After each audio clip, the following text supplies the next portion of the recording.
It's from a website called Social Media. Well, it's Examiner.com.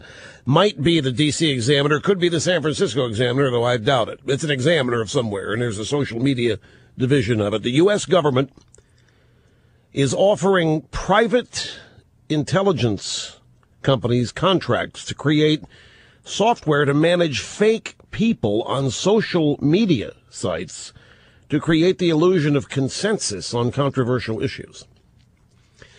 U.S. government software, I can summarize this. U.S. government software is creating fake people on social networks to promote their own propaganda, to make it look like these sites are dominated by young liberal skulls full of mush. The contract calls for the development of persona management software, which would help the user create and manage a variety of distinct fake profiles online. The job listing was discussed in recently leaked emails from the private security firm H.B. Gary after an attack by internet activists last week.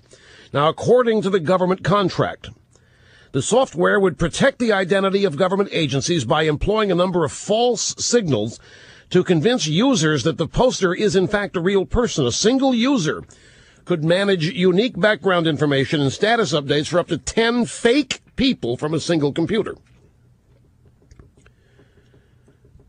I don't know if this was part of the high-tech dinner agenda that Obama had last week with the guys from Google, Steve Jobs from Apple was there.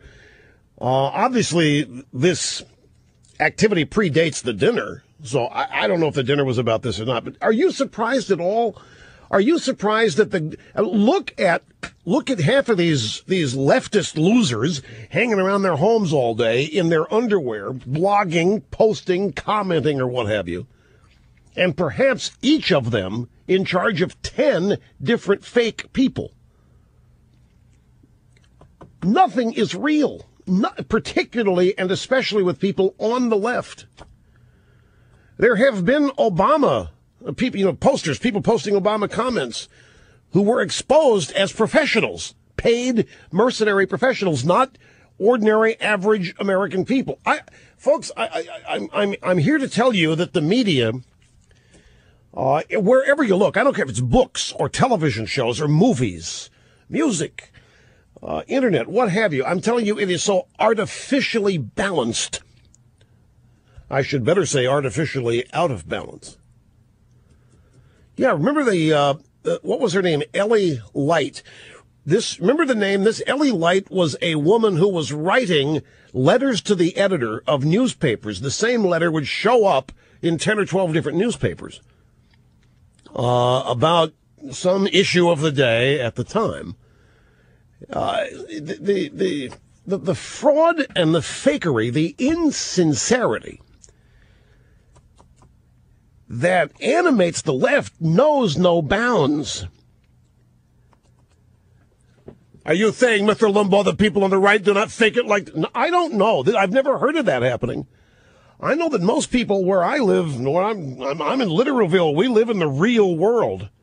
And we don't want to win with fakery. We don't want to win with imaginary majorities. We want it to be genuine and real.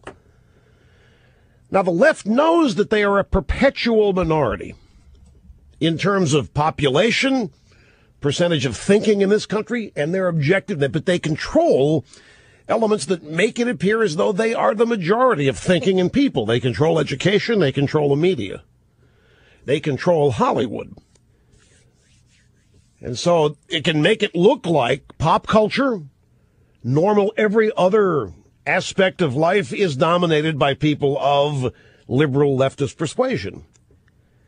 When they're having to create fake people at places like Facebook and My Butt and whatever these places are, Twitter, fake people.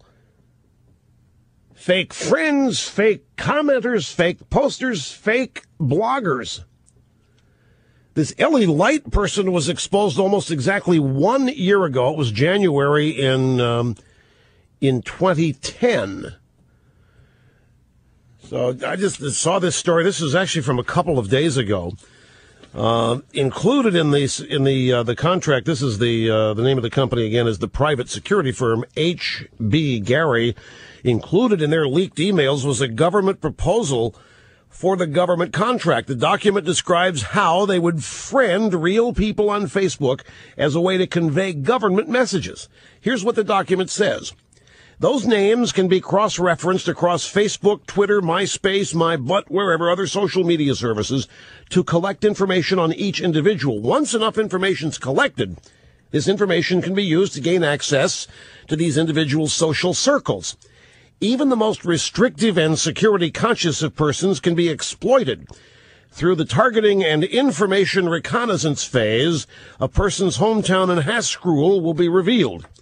An adversary can create a Classmates.com account at the same Haskell and year and find out people you went to high school with who don't have Facebook accounts, then create the account, send a friend request so that you think you're talking to somebody you went to school with that you haven't seen in a long time, maybe never really weren't close with. All of this it's all fake. So much of what passes for normalcy in this country, majority thought, majority thinking, leftism, it's all fake. It has to be drummed up. It has to be amplified. To that end, friends' accounts can be compromised and used to post malicious material to a target's wall, speaking of Facebook. And when choosing to participate in social media, any number of tricks can be played, and people can be in charge of 10 entirely fake, phony individuals. So if you do spend time at blogs and you post comments or you read comments, you maybe get into back and forth with some of the posters, ask them from now on, are you real? Or are you one of the millions of fake Democrats and fake leftists bought and paid for by the regime? Remember, it's the Obama administration doing this. And why? Why do they have to create fake numbers, fake people? Why do they have to manufacture people who don't exist? Precisely because very few people agree with what they believe. Very few, in terms of the majority population of the country, very few actually think the way they do. They have to fake it. They have to make themselves look like they're mainstream when they're actually nothing but fringe. You know, Obama has an entire media wing who post on Twitter and Facebook for him. They're from MoveOn.org. I mean, there's a whole, when I say a media wing, I'm talking about a brigade, a division. Who knows how many people are out there working Facebook and Twitter each and every day for Obama. Fake identities, fake people. That's what, Lenin called his party the Bolsheviks. That means big party. But it was actually quite small. And it's what we're dealing with here. We're dealing with absolute false, fake imagery. Because that's all they can do to make themselves look legit. All they can do to make themselves look like a majority, because they aren't.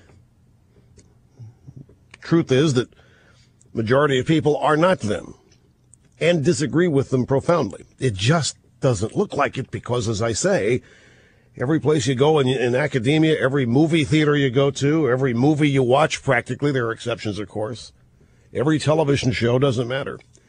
Makes it look like the cool thing to do, cool thing to be, the way to be hip, the way to be relevant, the way to be in a big clique, be a leftist, be a Democrat, be a compassionate liberal. Propaganda.